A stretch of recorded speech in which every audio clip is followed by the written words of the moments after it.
Our Hiligaynon word for the day is bágrot. Bágrot. When we say bágrot, that means to gnash one's teeth or to grind the teeth, or it can also mean to strike or dash the teeth together in anger or pain. Bágrot. Ang yawa nagabagrot.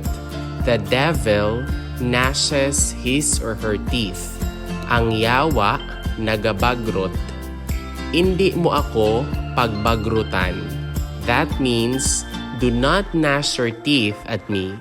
Hindi mo ako pagbagrutan. Bagruta lang ang ngipon mo.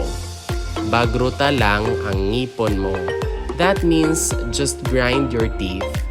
Bagruta lang ang ngipon mo.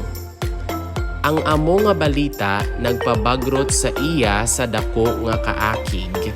Ang amo nga balita nagpabagrot sa iya sa dako nga kaakig. That means that news made him gnash his teeth in great anger. Ang amo nga balita nagpabagrot sa iya sa dako nga kaakig.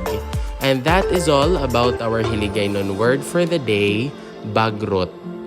If you learned something new from this video, please don't forget to click like, leave a comment, and subscribe. Moreover, you might also want to watch the next video on the screen.